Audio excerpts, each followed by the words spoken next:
15వ ఉపరాష్ట్రపతిగా వెంకయ్య నాయుడు ఎన్నికయ్యారు. భారీ ఆధిక్యంతో వెంకయ్య నాయుడు విజయం సాధించారు.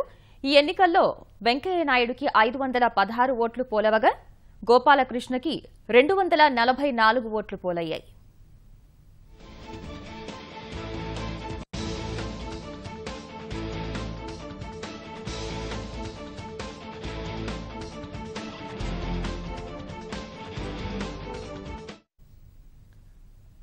పదిహేనవ ఉపరాష్ట్రపతిగా తెలుగు తేజం వెంకయ్య నాయుడు ఎన్నికయ్యారు. మొత్తం 771 ఓట్లు పోలవగా 98.02% ఎన్నిక నమోదైంది. ఇక వెంకయ్య నాయుడుకు 516 ఓట్లు పోలవగా ప్రతిపక్ష అభ్యర్థి గోపాలకృష్ణకి 244 ఓట్లు పోలయ్యాయి.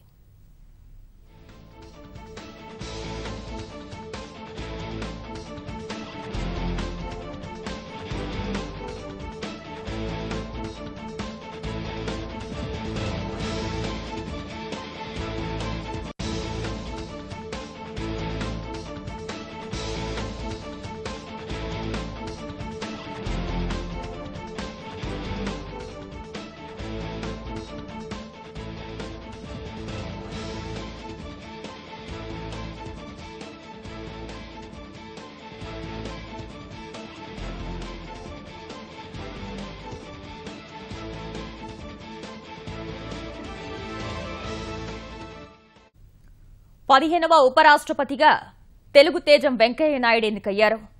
ప్రతిపక్ష యూపీఏ అభ్యర్థి గోపాలకృష్ణ గాంధీపై వెంకయ్య నాయుడు విజయం సాధించారు.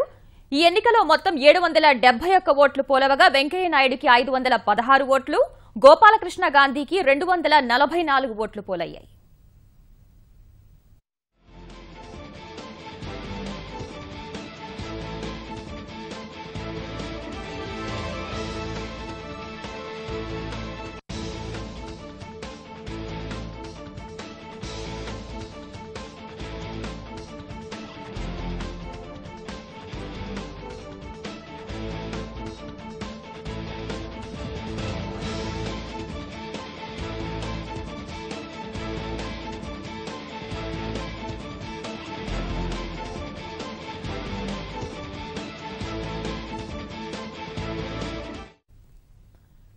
పదిహేనవ ఉపరాష్ట్రపతిగా ఎన్డీఏ అభ్యర్థి వెంకయ్య నాయుడు గెలుపొందారు. ప్రతిపక్ష యూపీఏ అభ్యర్థి గోపాలకృష్ణ గాంధీపై వెంకయ్య నాయుడు గెలుపొందారు. ఈ ఎన్నికలో మొత్తం 771 ఓట్లు పోలవగా ఎన్నిక శాతం 98.02గా నమోదైంది. ఇక వెంకయ్య నాయుడికి 516 ఓట్లు పోలవగా గోపాలకృష్ణ గాంధీకి 244 ఓట్లు పోలయ్యాయి.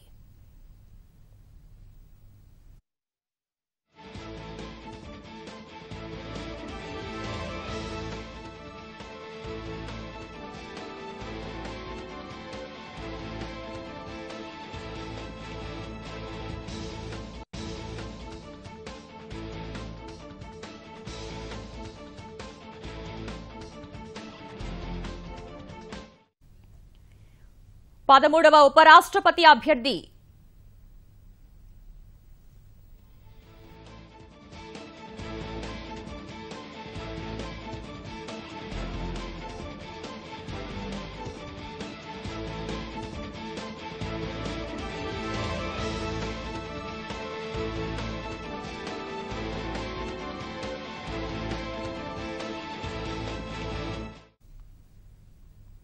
భారత నూతన ఉపరాష్ట్రపతిగా వెంకయ్య నాయుడు ఎన్నికయ్యారు.